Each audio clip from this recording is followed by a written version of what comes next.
Our victims, I should say not victims, but our authors are Shelley Costa and Kylie Logan. Also, I'd like to thank the Mentor Public Library for hosting this event and for their refreshments too. First, I'm going to introduce you to the authors today. First up is Shelley Costa. She has been nominated for both the Edgar and the Agatha Awards, has received a special mention for the Push Cart Prize. In addition to several mystery novels, the latest written as Stephanie Cole is Evil Under the Tuscan Sun, and it's for sale and in the back corner too. She is the author of the short stories in the Georgia Review, North American Review, Alfred Hitchcock Mystery Magazine, The World's Finest Mystery and Crime Stories, Blood on Their Hands, and Odd Partners. With a PhD in English, Shelley was on the liberal arts faculty at the Cleveland Institute of Art for nearly 20 years. Now our next author, is Kylie Logan. Under a number of different pen names, Kylie Logan has published more than 60 novels. Her latest is Murder of a Mail Order Bride, written as Mimi Granger. Does she look like a Mimi to you? I don't know. She looks like Kylie to me. It's the second in the Love is Murder mystery series set in romance book story in a town very much like Peninsula. Kylie has also written the Jazz Ramsey Cadaver Dog Mystery set in Tremont as Lucy Ness, the Haunted Mansion series. As Casey Daniels, she wrote the Pepper Martin Mysteries, which are set in historical Cleveland Cemetery. She loves digging through her family genealogy, crawling through cemeteries and old buildings. The more haunted, the better. Yeah. Shelley and Kylie, I know you both go back and forth on different cozy pilots and other writings.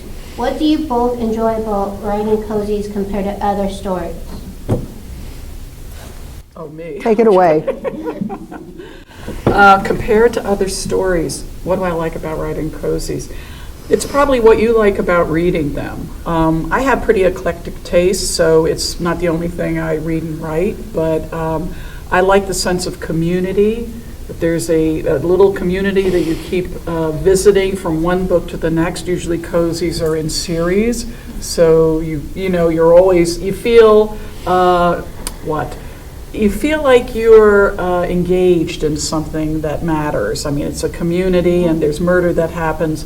I like the return to the characters from one book to the next to see what they're doing now, right? There's just that sense of familiarity, I think, that you can get in reading cozy mysteries. And I enjoy that, since I don't like the whole gruesome, serial killer, blood and gore sort of stuff.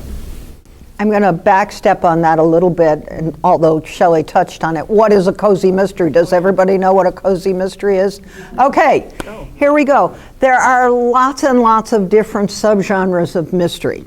And you've probably read, there are thrillers, and there are, what we call noir, the smoking detective and the dames with long legs, stuff like that. Cozy mysteries and what we call traditional mysteries are very much similar. Think Agatha Christie. But cozy mysteries, I think, take it a step further. Cozy mysteries are very warm and fuzzy. It's murder with a laugh, go figure. They pretty much always feature an amateur detective.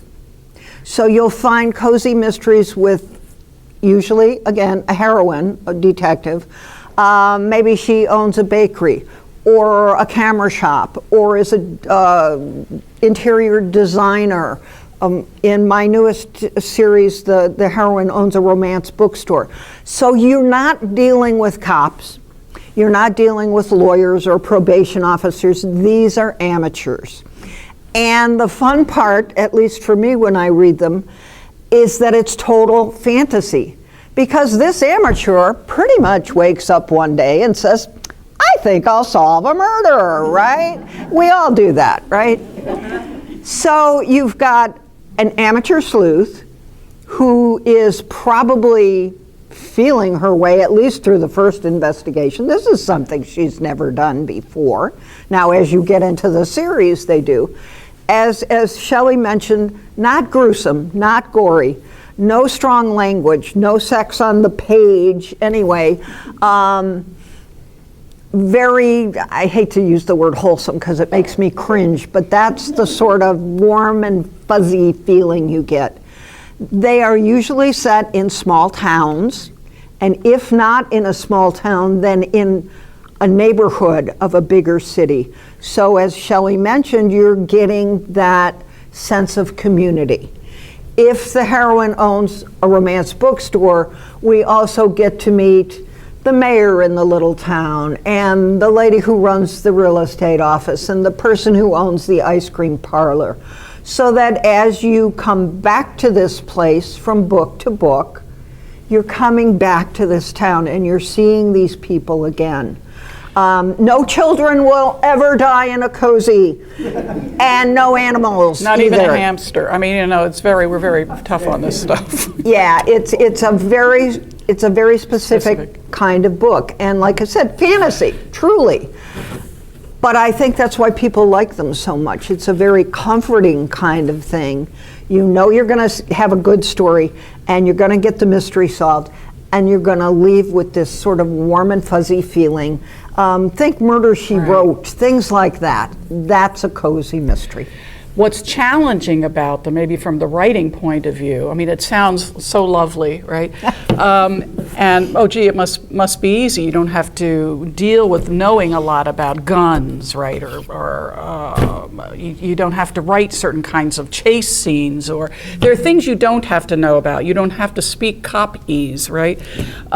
What's hard about it is you're dealing with an amateur, so how does what's in it for her? A private eye or a cop, right? These are professional detectives, so they're being paid to do the work. What's in it for the amateur? So you have to figure out how to raise those stakes. Is it a father who's being accused of murder?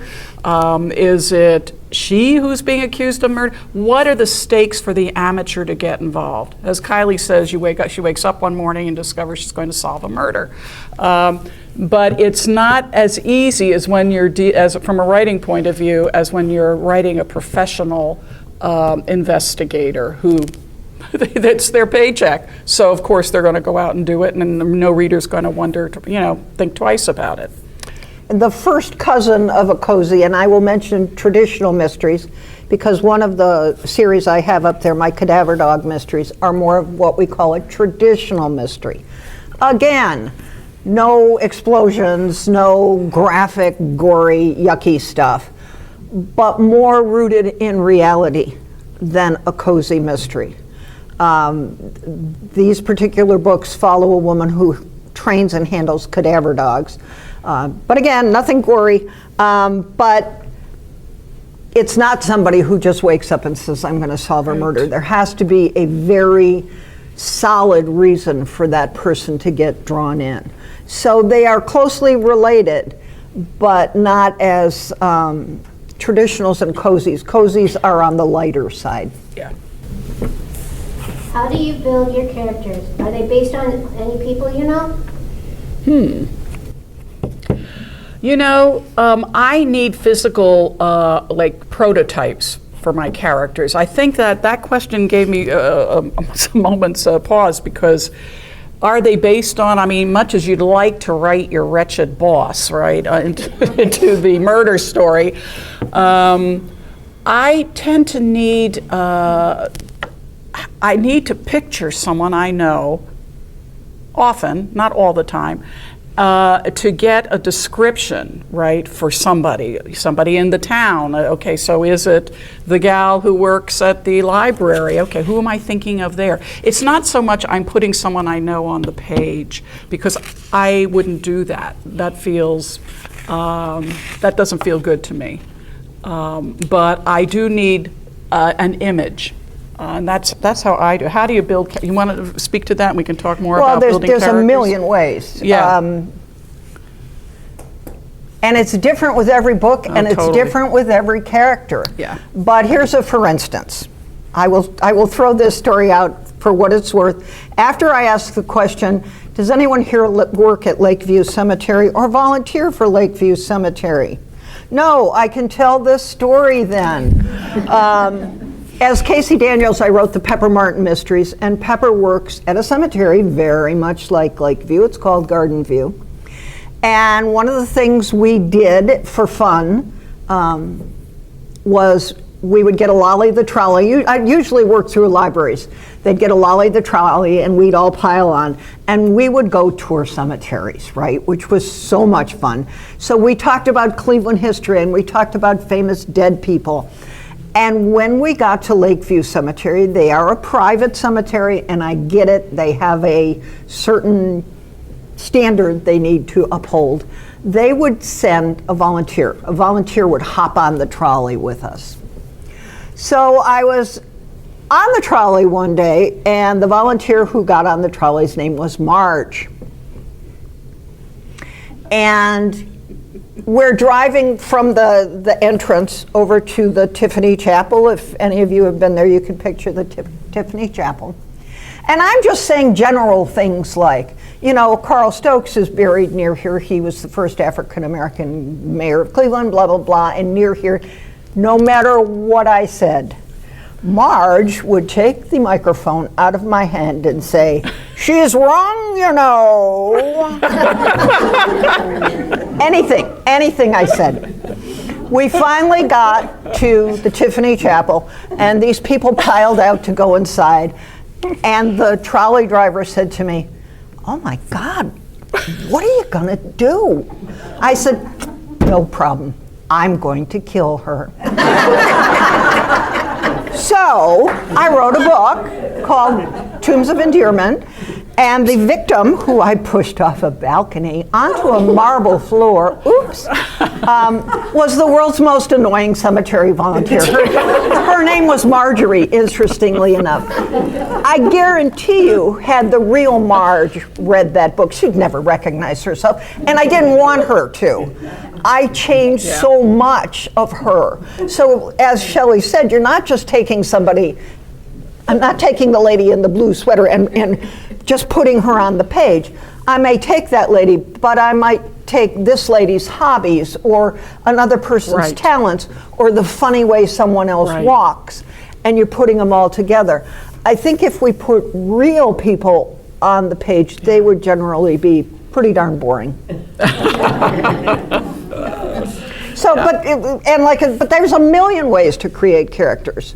You know, when I came up with the idea for the Cadaver Dog series, you've got to sit back and say, okay, who works with cadaver dogs? Yeah. And then build the character that way. What kind of person would do this kind of volunteer work? Right.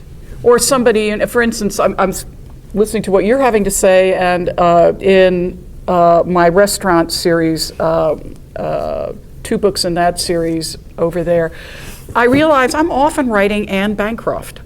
It's like, I think her looks just so stuck with me over the years. There's something about Mrs. Robinson I really like. And she's the grandmother in that series of the looks, right? And kind of the feel of what I think that person is like. And then I, darn, if that woman didn't show up in the next series too. I think she's Anna Maria in the Tuscan. You know, I don't know. I'm just putting Anne Bancroft every place. Those kinds of looks either feel memorable to me and work with certain kinds of characters. But you're right. I may take your blue sweater, but you won't be in it. You know, it's like they're composites of a lot of people. And how do you know, I see one of your things is where do you get your ideas? Where do you get your characters even? I think there are people that we just sort of internalize in our lives, and we just draw on whatever those delectable pieces of their personalities are to work with them, to spend some time with them. I think it works both ways, though. Like I said, with the Cadaver Dog books, the idea was a series about cadaver dog handlers. So I'm creating the characters there from who would handle cadaver dogs. But I think the other side of that is sometimes you think of a character first and then think, okay, what do I do with this person? And you build the story that way. Right. And characters change. They and this is a part of writing a book that I absolutely love. You may think you know the story as you go in, page 1, chapter 1, and you have it all mapped out, or like some of us, a little less mapped out. But then they change on you. You discover they really want to do something else, and they're just becoming difficult to deal with, So they have their own lives, and you sort of discover them as you go along. And suddenly, I remember I wrote, it was a mystery, a crime, a short story, totally ended up with a different killer. It's really hard, because as I got toward the end, I thought, this isn't interesting.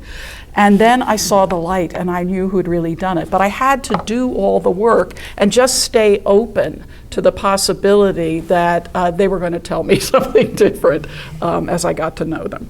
And now everything I read of yours, I'm going to go, well, where's Anne Bancroft? Yes. Who's the Anne Bancroft character? How many hours a day do you both write, and what time of day do you prefer? Ooh. When I'm writing well, I'll put it that way, or writing, then I'd say if I have a deadline, it's pretty much 4 or 5 hours a day, and then I'm toast. It's just a matter of, I think it's just screen fatigue. It's computer fatigue or something. You probably have the same thing. I mean, I just can't, things get blurry after a while. But that feels to me like a good writing day. And I can write in the morning, I can write in the afternoon. I'm a pumpkin as of 6 p.m. though. So, you? This is my full-time job. So I write all day, every day. Not weekends usually, unless I have a deadline, and then, panic sets in. But it brings up something interesting, and I want to hear your comments on this, because somebody always asks, well, what about writer's block? Oh, let's talk about it. Let's talk about it. Here's are there any writers here? Yeah, are there any writers here? Do we have here? any writers with us? Okay, we got a couple. Okay. This is a support group. Except unless you don't agree with what I say. People say, well, how can you do that? How can you write every day? What about writer's block? Imagine this. Imagine Shelley, poor Shelley, is going to the hospital for gallbladder surgery. And they wheel her into that cold, cold room, and they put that little aluminum blanket on her and make her look like a baked potato, right, to keep her warm in this cold, cold room. And the surgeon comes by, and he says, I don't really feel like doing this today. It's the same thing with writing. Yeah. This is a job, and this is a business. And believe me, you don't always feel like doing it. And believe me even more, there are days you do it and you write garbage. Oh yeah. Boy, the garbage. But you do it because this is what you do, and this is how books get written. Because if you only wrote when you felt like writing, believe me, I'd still be on my first book. I take a very friendly view toward writer's block. I hardly see, I think, and I'm someone who can get anxious about, the pumpkins aren't right, or something, I don't get anxious. I see it as some kind, it's the writerly self is saying, no. You're being a dunderhead about something in this book, you just don't know it yet. It is the writer in me, if I'm like stuck, the writer in me is saying, just think about it. I see it as an opportunity to entertain the possibility that I'm not going in the right direction. I started a book that's been out. I didn't bring copies of that. I have some limited copies. I started a book 15 years before it was published. And I got stuck in it at some point. I knew I believed in the story. I loved it. It was set in Canada. I've done a lot of godforsaken canoe trips, and this was my catharsis for all the canoe trips from hell that I endured, right? And it was a mystery. So I had that, and I was stuck. And finally, thanks to Sisters in Crime, she and I were both able to go on a writing retreat for several days, and I wrote enough of the next part of that book that I finished it off within a couple of months. So there was something going on that kept me from doing it, and I didn't get freaked out about it. I think this could be useful, useful information. So you just go to something else. So, yeah, But there's that something else I also- wanted to... Well, go ahead. No, except I forgot. That also brings up, for you writers out there, a lot of times you write chapter 1 and you think, Yes. it is written in It's stone. sacred text, right? Nothing can change. Right. Baloney. I have a deadline next month, God help me, and I'm currently working on that book, and I was ready to start chapter 16, and this goes with what Shelley said, ready to start chapter 16 and gone, I don't know. And I outlined before I start writing, so there it was. I knew what I should have been doing. What I should have been doing, though, is making what was going to be chapter 16, chapter 12. So I had to write that chapter, insert it back X amount of pages, and then everything fell into place. So you can't second guess yourself forever, because you just do it all the time, but you have to be open to those kinds of things. And that's no small thing if you're writing a mystery, right? It's one thing if you're writing mainstream fiction where things can be moved around or occur in different places without too much, trouble, right, downstream. I had an editor on one of those books up there said, oh no, I think, and I forget what this was referring to, there's a list in the story, right? She said, oh, I think the list has to come a whole lot sooner in the story than it does. And so I moved the list, and it changes because it's a mystery, who knows what, when, right? It virtually becomes, and it's one of the really, I think, hard things about writing a mystery, is all the ways you have to be really attentive to what's known when, how much, how it changes everything that transpires down the road. Anyway, that's it. Okay. Shelley, I found a video of you doing a YouTube cooking demo of one of your recipes from Al Dente's Inferno by Stephanie Cole. How was that experience for you? Okay, so this is, I was way out of my comfort zone. I was trying, how we all just feel like, well, I like my routine, I know what I'm doing, I can do this, that, and the other. And then suddenly, in an effort to promote this book, right, I thought, I'm going to do a cooking demo. It's like, I don't know what I thought I was. And I was going to make stuffed peppers.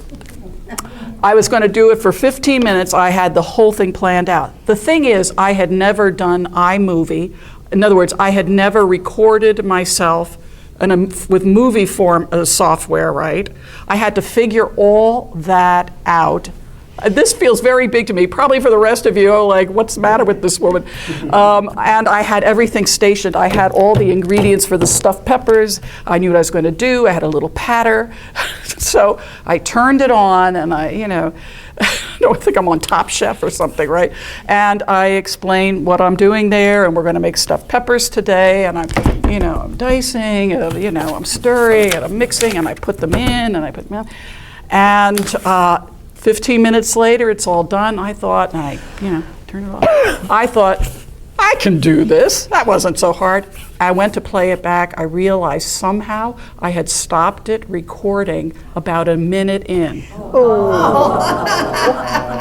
I had no more ingredients. But you had dinner that night, right? No. So this is where you really, I read an article recently on what characteristics of resilient people, what the characteristics are. One of them is you have to be able to improvise. So I angled the camera a little differently. I dumped out all the stuffing from the stuffed peppers, right? And people just saw my hands doing things, basically. And I just used the stuff that had already been mixed and stuffed it back into the peppers. So what was that for me? It was good because I tried something new, right? I did something new to help my book have a life.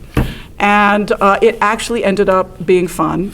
And what else? I think I needed to know more before I even hit the on button. And I should have practiced more times. So it's always good to know. And for Kylie, have you ever done any interesting or unusual marketing for your books like Shelley did? I have never made a video, and nobody wants to watch me cook, so believe me on this. I mentioned the trolley tours. Those were always so much fun. But I will tell you, sometimes interesting marketing things fall out of the sky. Because there's a book, there are 3 books up there, the Ethnic Eats Mystery Series. And on Memorial Day, who watches Jeopardy? We usually watch in the bad weather because in the nice weather, so I did not happen to be watching. But on Memorial Day, one of the Questions? categories, that's the word. We're writers, we know those Without words. my thesaurus, I'm nothing.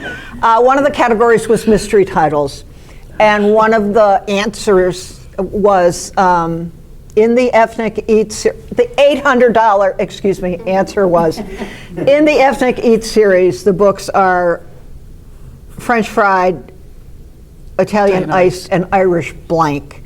So in that nanosecond of being exposed to the entire universe on Jeopardy, I got publicity. Yeah. Nothing I did, nothing my publisher did. It just happened. Yeah. So you never know. Some fun things happen. I think both of us do a lot of things like this. Yeah. We do some book events. Both Shelley and I will be at Buckeye Book Fair the first Saturday of November. It's down in Worcester. What do you think? 80 authors? 100 authors? 100? Yeah. Billions of books. I think they're charging $2 to get in now, and it all goes toward literacy. It's wonderful. Yeah. So you do things like that, and you get your name out. Yeah. How important is voice in fiction for you both? Voice is it. Excuse me. Voice is it. And if you don't know what voice means, Yes. voice means, let's see if I can improvise here, writing the opening of a book. So, I walked into the room and there's this dead guy laying on the floor. And I'm thinking, what? I was just out to get a pizza. Where did this dead guy come from? Or voice is, oh my Lord, a dead person on my floor? Whatever will I do? Exactly. Franklin up there. It is the voice that tells you the story. And it can be a dead serious voice, it can be a funny voice, it can be, I'm gonna go off a little bit on a tangent. Ooh. I have a book coming out in February. It's a historical mystery. I won't get into that right now. But I recently auditioned the actors to do the audiobook. The one I chose, we'll see if they use her, the one I chose was the one who within the first 2 sentences of that book, the first person narrator, the heroine, says something snarky about her half-sister. And that actress got the snarky. That's voice. Yeah, that's voice. That's literal voice. We're talking about the voice on the page and then the voice in audiobooks of narrators. I mean, I'm sure if you listen to audiobooks, I do a lot. The narrator makes or breaks it for me. And it's like watching a really fully developed performance. Anyway, voice, I completely agree with Kylie. It is it, and it's one of my favorite things in writing fiction and in reading fiction.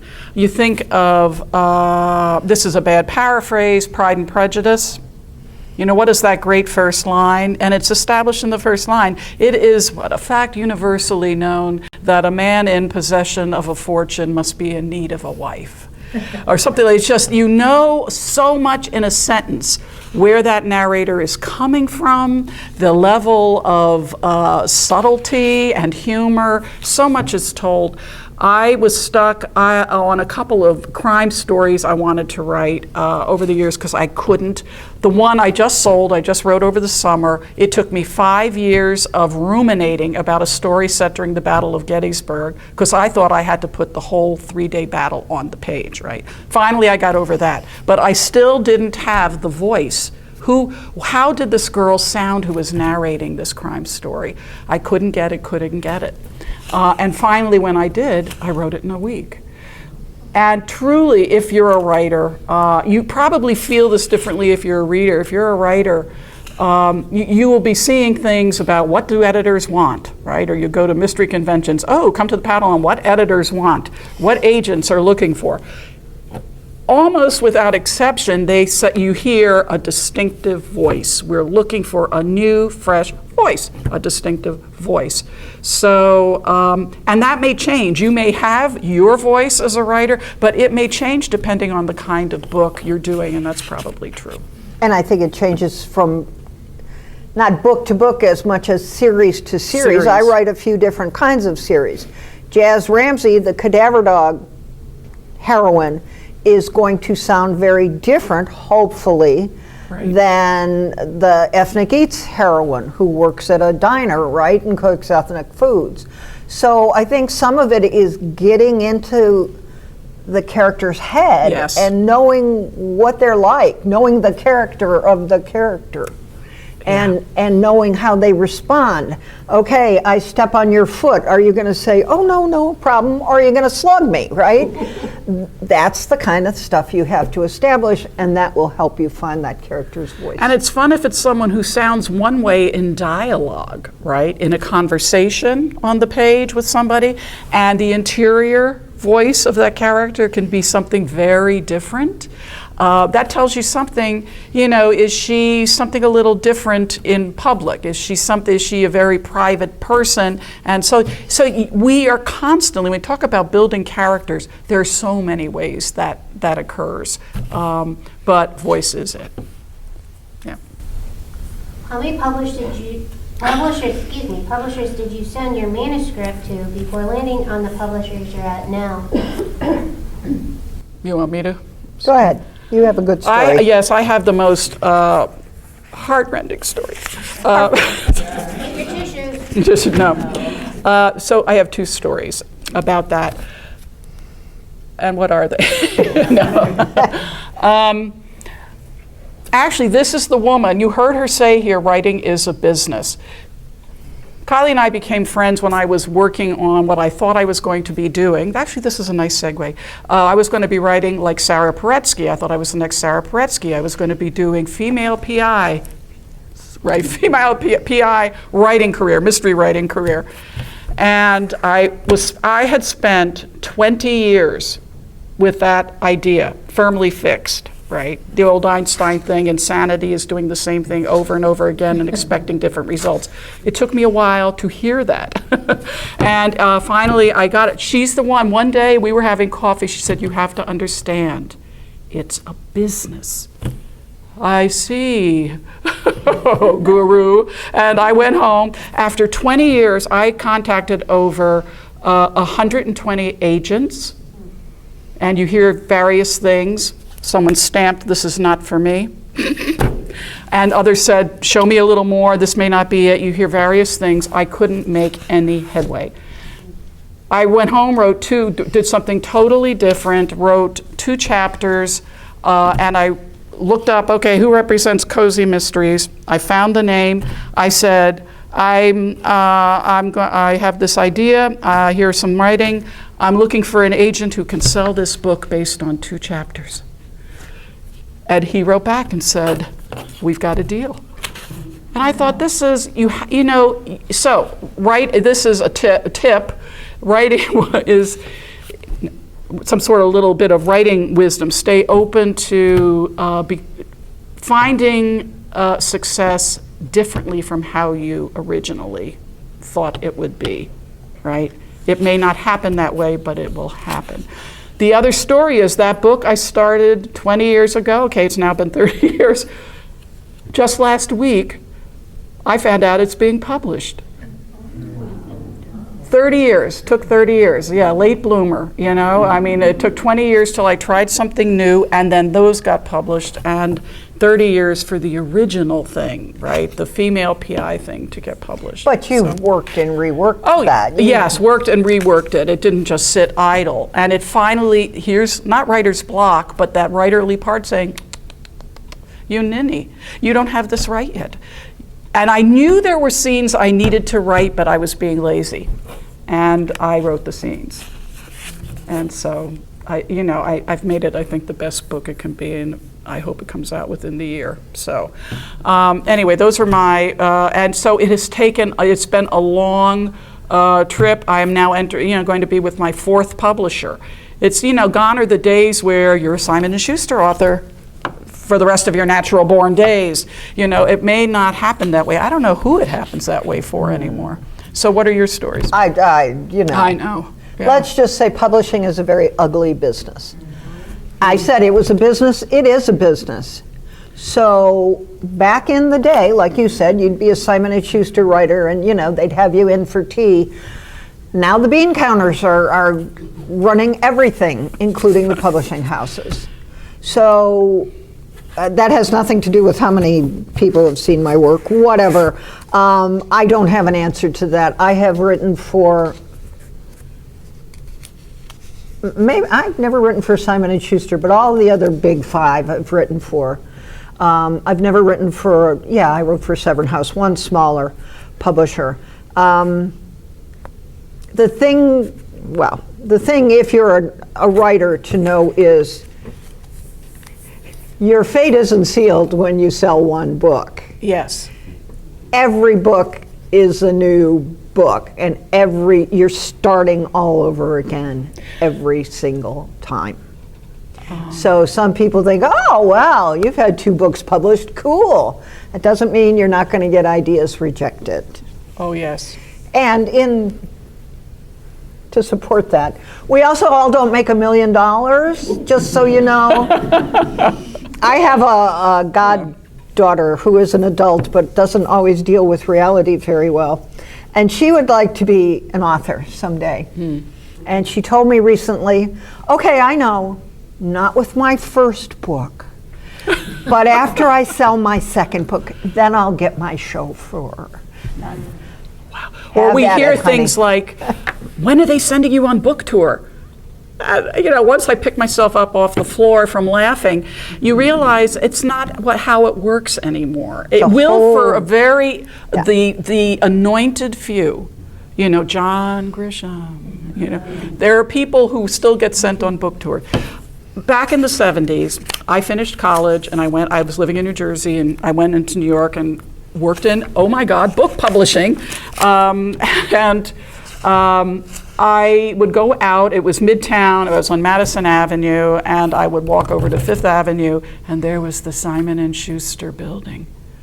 And it was like, you hear the violins and the angelic choir, and you think, oh my God. I was underpaid, I had no money, I lived from hand to mouth, I had a schlumpy little coat, and I would go out on my lunch hour and just go over there, and it just didn't happen. My first publisher was Simon & Schuster, right, for the Italian restaurant books. Totally different. So the editor is unbelievably saying to me on the phone, when you come into the city, here's what you do. You come into the building and you tell the guard, I'm here for Mickey Nutting at Simon & Schuster, and I'll come down and I'll take you to lunch. And I thought, whose life is this? This was the dream deferred, and this was happening in what felt like a big way. The problem was, I thought it was forever. You think when it happens, my career is made, and that's what you're referring to. It is never made. You have to keep reinventing yourself flinging new proposals for new books out there because it's an incredibly crowded field. It's just like any other entertainment industry, really. Think about it. How'd you like to be an actor? At least we don't have to go out in public and recite our books, and have people throw old tomatoes at us and stuff. It may come to that. Yeah, it might someday. But It's tough. It really is. You're always being looked at and you're always being judged. And what it comes down to is, what did you do for me today? How many books did you sell today?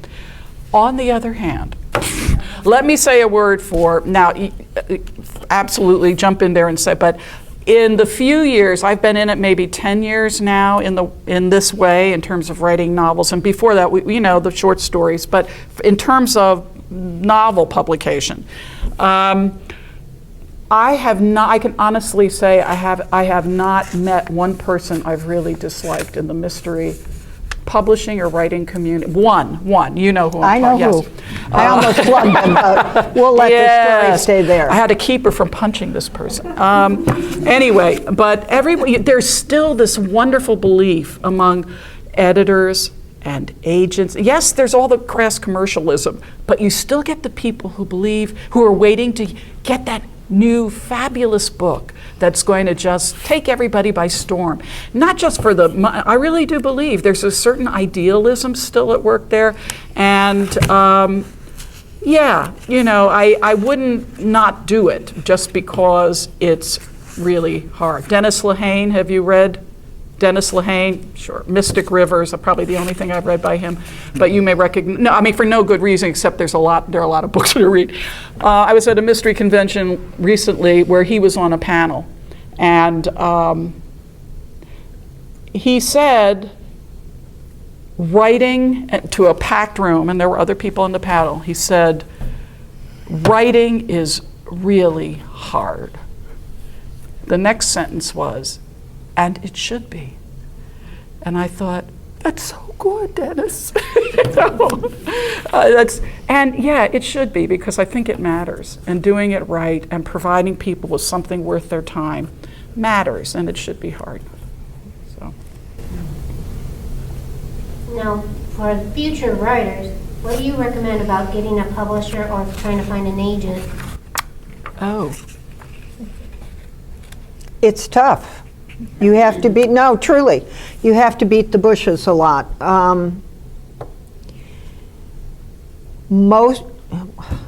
Here we go. Most traditional publishers, and I'm not going to speak to self-publishing because we don't do it and I don't understand it. Yeah. But if you want to be published by a traditional publishing house, you're probably going to need an agent. And as Shelley mentioned with that first book, how many agents? 120? 120. What you do is you send the agent all through email these days, I suppose. It was different back in my day. Yes. But you say, I've written a book, it's a mystery, it's about blah, blah, blah, and then they'll let you know if they want to see 3 chapters, or some of them may want to see a full book, and you play this waiting game, and you wait to hear, and you wait to hear. And it's tough, and there are good agents and bad agents. We won't even get into that story. I love it so. And then the agent is the one who is going to take your work and present it to publishers. And we'll go upstairs and walk through the stacks, and it looks like there's a lot of publishers out there, but there's also a whole lot of writers out there. So you've got a lot of stiff competition. But your agent is the one who's going to do that marketing for you. That's why when they say, I've heard this too, I'm not as enthusiastic about what you've shown me as I should be. I'm like, well, if you are a little, and it took me a while to understand why that is key. They have to, they're you in a tough marketplace, right? And they need to love what you've shown them, because the work gets hard. They are, and if you're looking for an agent, I would go to AAR online, Association of Authors Representatives. That's what I do. There's also like a train group that has the same acronym, I think. Make sure it's not the trains. Train group. The agents, because they have subscribed to a code of ethics. And you can play with the filters on that website. You can say, I've written a young adult mystery, or how you want to describe it, and it will filter for agents looking for that. Okay. I would also say if you can swing it, go to conventions, mystery groups, things like this where you know agents. Sometimes smaller local things will say we're having an agent come and talk. Just to network. I mean, it's so key to network, I think, in this business. There is a local group of mystery writers called Sisters in Crime. It's a national organization, but we do have... We co-founded the local chapter. That's why it's so good. We do have a local chapter, so if you're interested in mystery writing, there is also a group in town called Great Lakes Fiction Writers or Writing.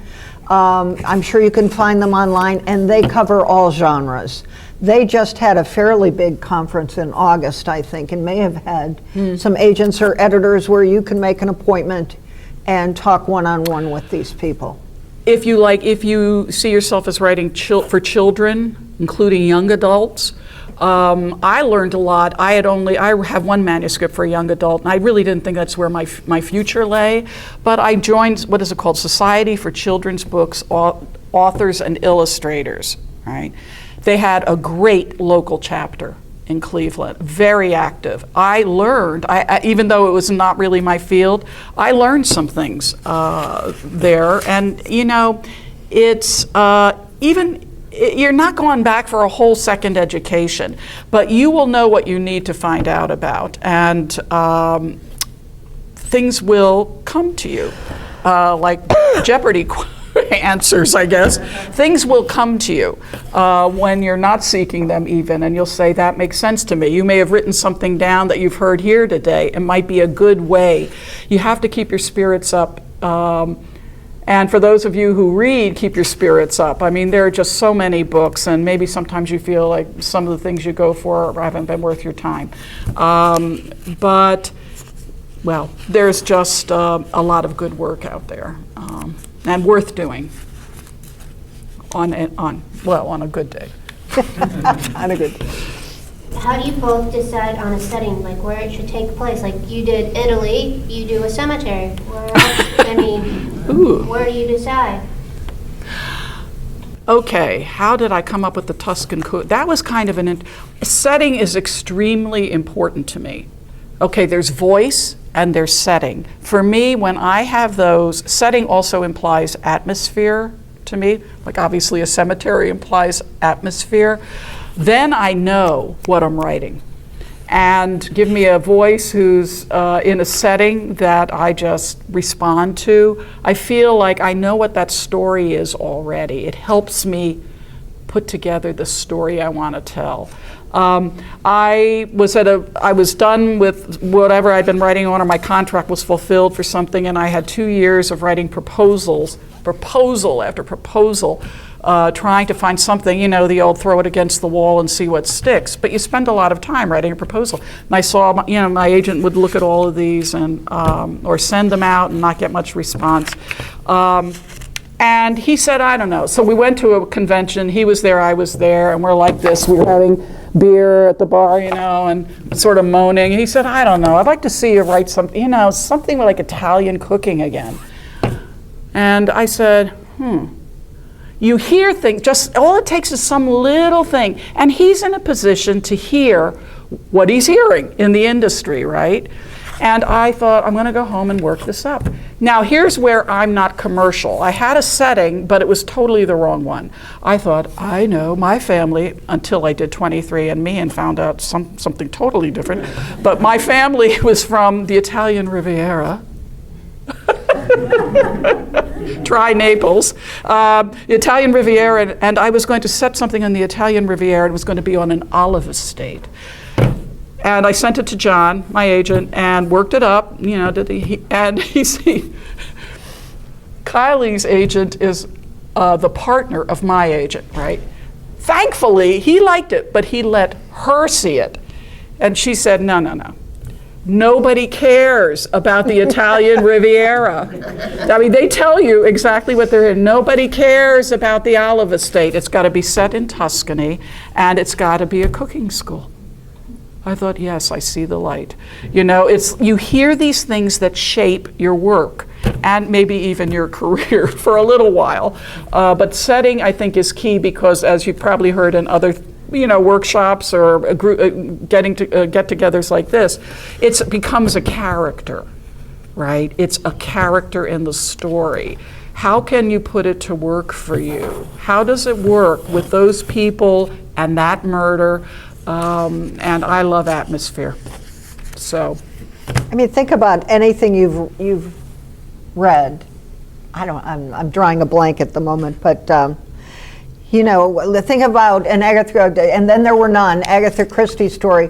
What if she had set it in the Wild West? It wouldn't be the same story. Yeah. So setting really does matter. When I came up with the idea for the Cadaver Dog books, we belong to a dog club. And one of our speakers at one of our meetings was a woman who handled cadaver dogs. And I knew right then and there I wanted to do cadaver dogs because it was fascinating. But that's all I knew. And we finally, once upon a time, back in the before times, we took a tour, and it might have been through the metro parks, took a tour of Tremont downtown. And they let us out at Lincoln Park, and we got off the bus, and I said to my husband, oh, this is where my book's going to be set. Because it had everything that story needed. Lots of cadavers. Lots of cadavers, for one thing, lots of dogs. I mean, it was perfect. Lots of dogs. Now, you've got that sort of chic urban setting. Yes. It fit in well with the kinds of characters I was thinking of. It's fun to explore the very interesting neighborhood, and you've got a lot going on. You've got a lot of history. So it was perfect. It wouldn't have worked as well for my romance bookstore book, which is a cozy. Remember, we talked warm and fuzzy. So the romance bookstore is set in Tinkers Creek, Ohio, which is basically peninsula. Kind of this warm little fuzzy place with the park nearby and the train going through and the cute little shops and the restaurants. So what you're writing and your setting have to mesh together. Yeah. It's very important. And if you're writing outside your zone of knowledge, right? You got to do a whole lot of research. I know we haven't talked about that, but I'll tell you an oops moment I had. Let's see, I wrote the first, Al dente's Inferno, fine, it's set in a villa outside of Cortona, Italy, a little hillside and a cool, very old town. And that went fine. In the second book, I have her driving in. She's driving the farm truck. I forget what she's driving. Anyway, so she drives into Cortona, or she's looking for clues or something, and she parks there and gets out. And she was driving around looking for a parking space. It wasn't until I happened to be researching something else that I discovered the center of town in Cortona, Italy, is a pedestrian mall. I thought, so I have her driving around, probably knocking people off as she does. Move out of the way, pedestrians. Surely there'll be a lot of parking spaces. I made a mistake. You can choose a setting, and the problem then is you choose what's very familiar to you, that you know all these little details about, or something more exotic in which you better do more research than you think you may need to do. I had done research, but I hadn't thought about that. And even when you think you know the place, you're a native Clevelander, there are always things you don't know about a neighborhood that isn't necessarily your own. So the flip side of that is you can make yourself crazy doing research.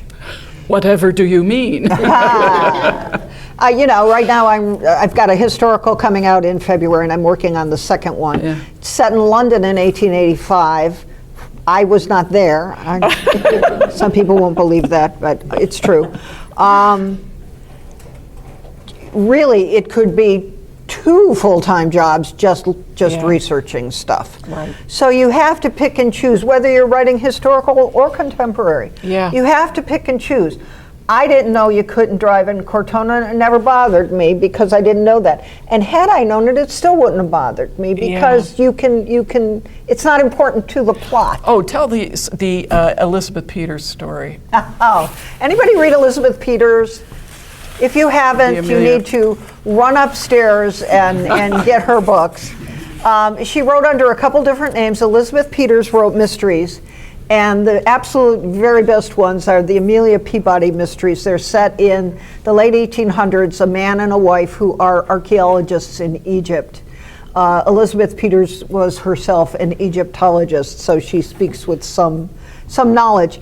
She also writes as Barbara Michaels, and those books are more gothic-y, scary, cool books. You need to read her.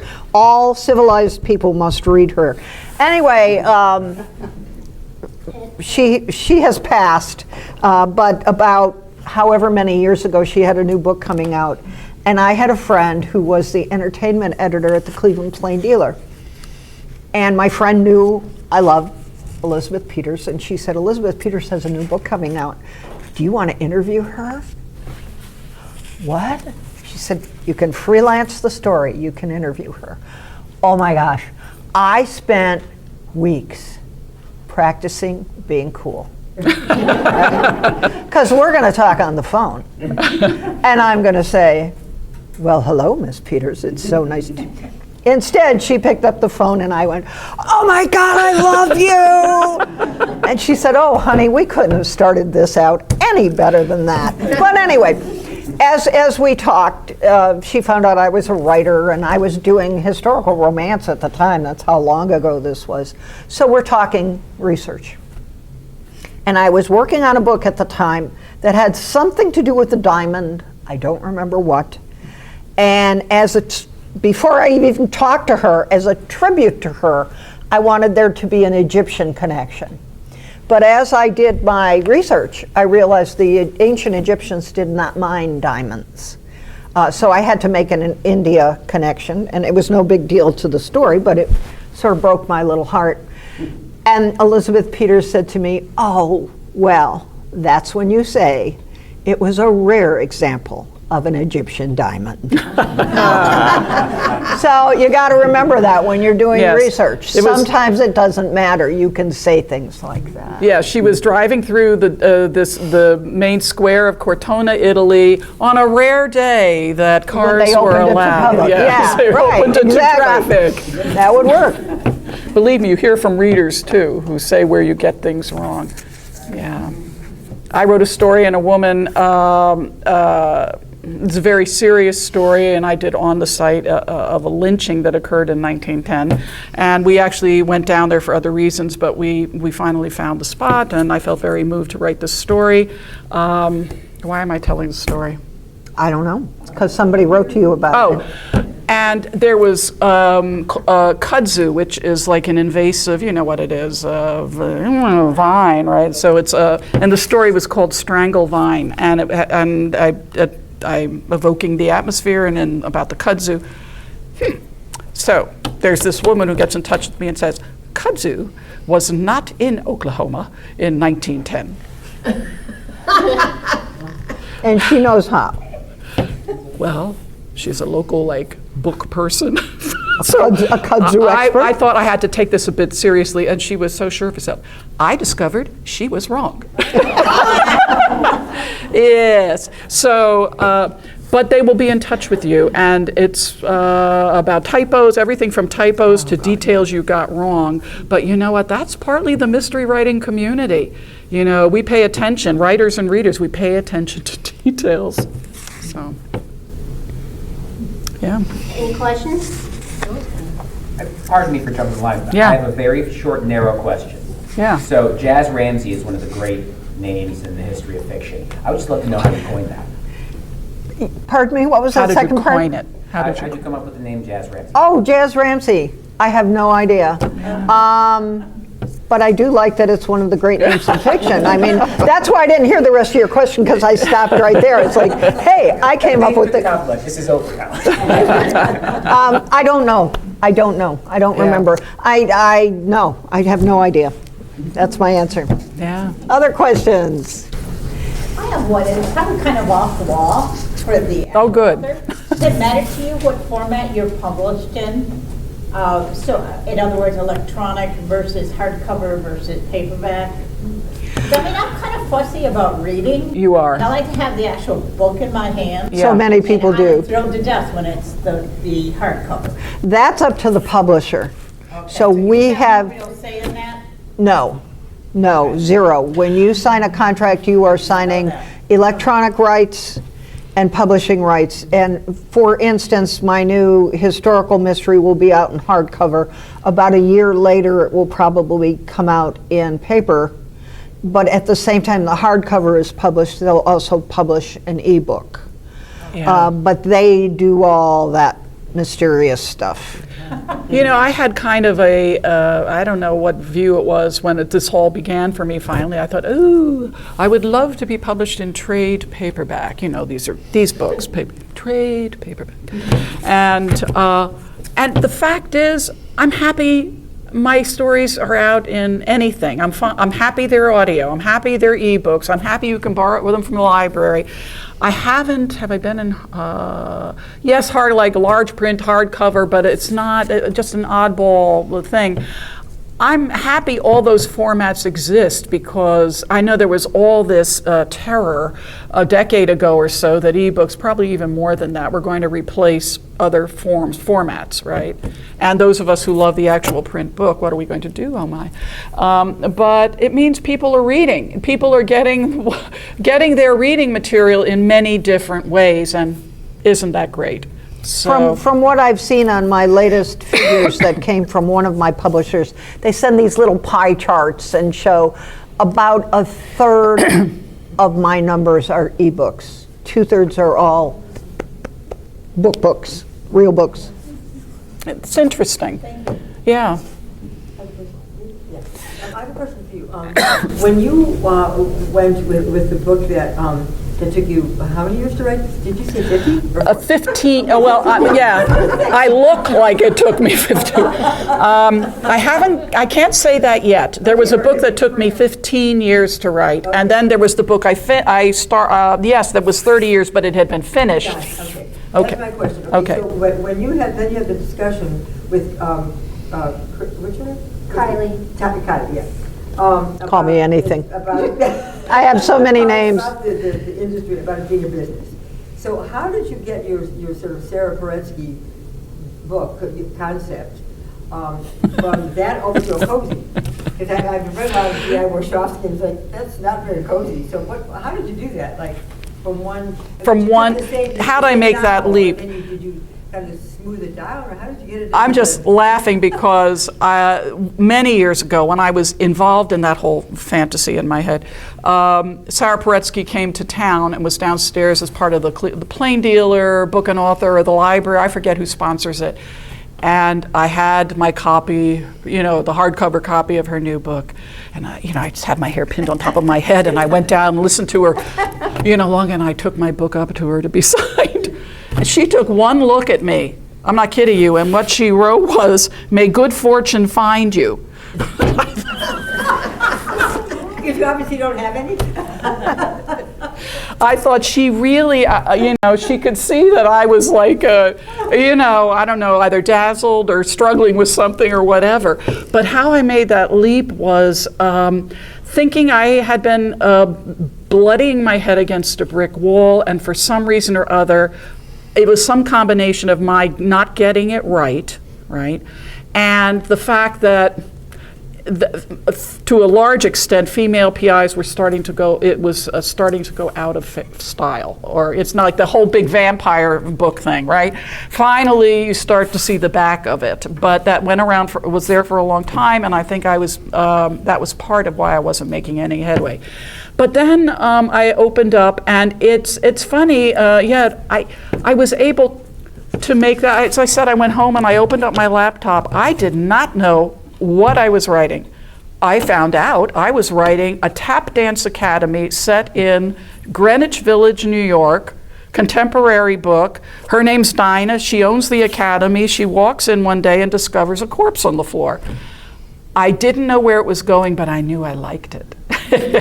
And yes, it was like oh my, here's a corpse on the floor. Well, who could this be? And it was a lot of fun. And I wrote 2 chapters based on that, totally not V.I. Warshawski, right? And I think it had to do with the fact that I've been in a tap dancing class for a whole lot of years, and it just struck me as a fun sort of thing to do. He got back to me and said, I really like this, right? He's the one who said, I'm going to assign you to a contract. He said, but Tap Dance Academy is not going to go anywhere. It's like, no one cares about the Italian Riviera. I have no sense of what is going to hit, is going to make it in the field. And he said, make it an Italian restaurant and set it somewhere, and I said it, I totally got it. I'm very open to suggestions. and that's what he sold. So if you can make some inroad to someone in the community, and what really made it very savory for me was I was going to be a published novelist. I was going to get to do book signings. I felt like I had been writing short stories for so long. They weren't the books I thought I'd be writing. But they're mystery books. I was part of the community, and I was grateful for the opportunity. So it's part of just being resilient, improvising. And knowing when to make the transition, which I guess you had to know when to take that suggestion and just say, yes, I'll do that. That was what? Just to take the suggestion. To take the suggestion, and it felt right to me. I knew I could write it. I put Anne Bancroft in it, and I was good to go. Thank you. Hang on to your idea. I love the titles of cozy mysteries. When does that come about? Do you choose titles, or do you start with a title, end with a title? I'll tell you. Can you repeat the question? Oh, in case the somebody titles. didn't- How do we get our titles for cozies? And a lot of them are really clever. I'm not saying ours particularly, but so wait a minute. Okay, they're puns. Clever ones. They're often puns or something just kind of snappy about them. Al dente's Inferno, the first one over there, my agent and his wife came up with. After the book was written. No, excuse me. That was You Can Only Die Once. That's where he came up with. He came up with that, and I said, way to go, that's really good. He and his wife came up with that. The second one was hard because it was Simon & Schuster, and I was in their office. I got taken to lunch, and I went upstairs. And she introduced me to the executive, the person who ran the whole mystery department, executive vice president. Big cheese. Schuster, the big cheese. The big cheese. And there was on the editor's work board, right, the second book. And they were trying out the title my husband had thought of, Crime of the Ancient Marinara. It was a great title. And the publisher, she was very sweet, and she went, keep thinking. I'm like, does this mean it's a no? So I wasn't liking anything, they weren't liking anything, and I came up with Basil Instinct, all right? I used Crime of the Ancient Marinara for the second series because they did like it. So I don't know where these things come. I find those titles hard to think sort of punishly, and then if you start riffing on old movies, you still have to work that in and make it sound cozy. There are a lot. It's not that easy. What's your experience? Titles are tough. Yeah. Titles are tough. Rule of thumb: you don't want your editor to come up with a title. Uh-oh. So you work real hard at it so they don't have to. Yeah. Yeah. Has TV or movies been interested in any of your books? Not at all. Who else? I have a TV story, but it's a very short, sort of sad story. As Casey Daniels, I wrote the Pepper Martin mysteries. Those were the ones set in the cemetery. The heroine solves mysteries for the ghosts in her cemetery. And the CW network was very interested. We were close, and then the writers went on strike. Yeah. And you know how that works. 2 months after they're on strike, the world has changed for them, and they go on to the next big thing. So I've gotten another book of mine had the same kind of thing. Somebody who was representing Halle Berry was interested in it, but that didn't go anywhere. So always possible. That's something your agent has sort of maybe got an eye for, or ear to the ground. But I'm not sure I write the sort of thing that they would be interested. I mean, there are a couple of people in our Sisters in Crime group who have been, Hallmark is interested. Am I right on that? Wasn't Amanda one? She wrote some books for Hallmark. I didn't know they were. Oh, okay. I don't know. Maybe I'm giving this more You're of a... thinking about Serena. More fantasy. But I'm that was thinking about romance, Serena. It's yes. a brainstorming friend. Yeah, so not really. I don't know what interests them. I can't even... you can't write to what you think is going to appeal. Well, you see movies or you see TV. Yeah, Somebody yeah. must have written it. Yeah, I know. We've all had that experience, you know. Yeah, I have to keep my head down and just do my part of it and hope I do it well and feel good about it. So, anybody else? There was another question Yeah. somewhere. Yes. Hang on to your thought. Yeah. Given that the cozy genre is lighter, like you said, has there ever been any scenes or content that you thought about putting in or kind of wanted to go, but it might have crossed the line? He's a plant. No. Good. I'll go with it. Take it away. No, it's not. Okay. In the second book over there, so I start developing the boyfriend, the potential love interest in Al Dente's Inferno, right? He's the son of the villa owner who's a world-renowned chef, okay, yada, yada. And I liked him pretty well. And in the second book, there's a character there. I suddenly saw him as like, what's his name? And Bancroft. No. Not far, not far. What's his name? It's High Fidelity, John Cusack. I couldn't get John Cusack out of my head. And he was this character who's actually one of the suspects in the crime in the second book. The whole love scene is with this guy. I mean, this thing just totally took off. And I'm just loving this scene. So I, finish the book and I send it to the editor. It's a little quiet, and she writes back and says, I think we need to talk about Nell's relationships. I had to change it and put in, the scene is there, a little toned down, and no, Anne Bancroft. And I put in the boyfriend. So if you read that book, you'll know he was not the original love. He was not. Choice. He was not the one in that scene originally, but I deferred to her judgment on this, and Because that wouldn't have flown in a cozy. Like you said, do you have to? Yeah. Yeah, you got to think the way a cozy thinks, or the way a traditional thinks. You have to think in terms of your subgenre, and what's going to be allowed and what isn't. it's not like, I think what you're getting at is there anything that really defies the genre that we've been either tempted to write or have written, whether it's more violent or really, scary or lots of bad language and, or, real right there on the moment sex. With John Cusack. What? With John Cusack. Apparently. Just saying. Doesn't want that in the book, yeah.